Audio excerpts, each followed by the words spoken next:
अक्सर हमें जीवन को उन दृश्यों में बांध देते हैं जो हमारी आँखों के सामने घटित होते हैं, जैसे रोज़मर्रा की घटनाएं, सफलताएं, असफलताएं, रिश्ते और समय के साथ बदलते हालात। मगर जीवन का एक और आयाम भी है जो दृश्य नहीं है फिर भी उतना ही वास्तविक है। यह आयाम है कंपन, स्पंदन, वह सूक्ष्म ऊर्जा जो हमारे भीतर और चारों ओर निरंतर बहती रहती है।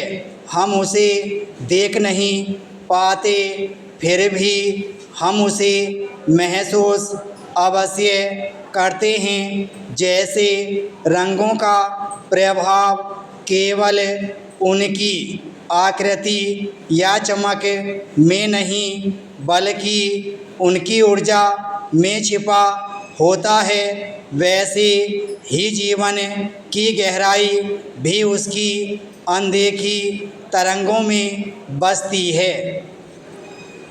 जीवन में कंपन का अर्थ केवल भौतिक विज्ञान की किसी परिभाषा से नहीं है।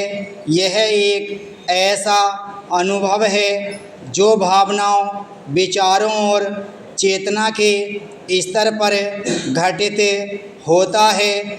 हम कभी बिना किसी स्पष्ट कारण के प्रसन्न हो जाते हैं तो कभी भीतर एक अनजानी उदासी उतर आती है।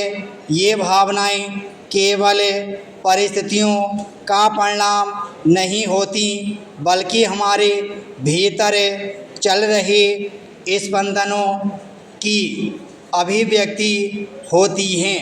यही कारण है कि दो लोग एक ही परिस्थिति में अलग अलग तरह से प्रतिक्रिया करते हैं, क्योंकि उनके भीतर के कंपन अलग होते हैं। दरअसल जीवन घटनाओं का नहीं बल्कि अनुभवों का नाम है और ये अनुभव हमारे भीतर के स्पंदनों से निर्मित होते हैं। जब हम यह समझने लगते हैं तो हमारी दृष्टि अपने आप ही बाहर से भीतर की ओर मुड़ने लगती है।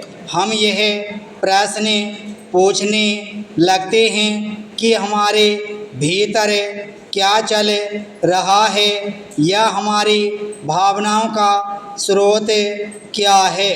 यह भी कि क्या हम अपने अनुभवों के साक्षी बन सकते हैं और यहीं से आत्मबोध की यात्रा प्रारंभ होती है। इस यात्रा में सबसे बड़ी बाधा है हमारी आदत, जो हर अनुभव को तुरंत नाम देने को आतुर होती है।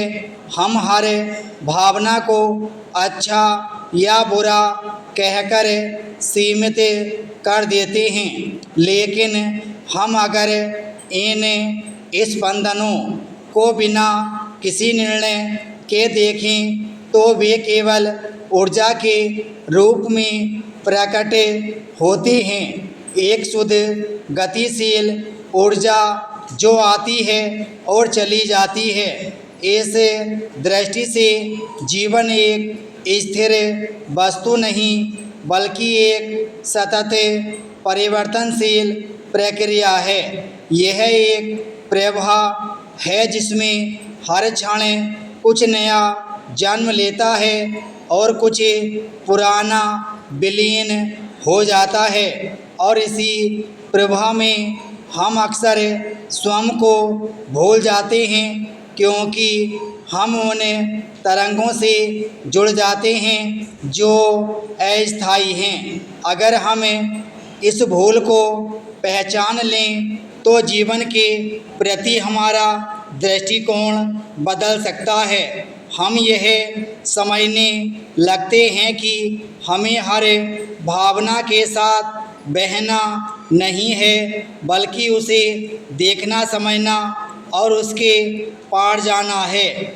इसी अवस्था में जीवन एक अनुभव से उठकर एक साधना और कला बन जाता है। विराम स्टॉप।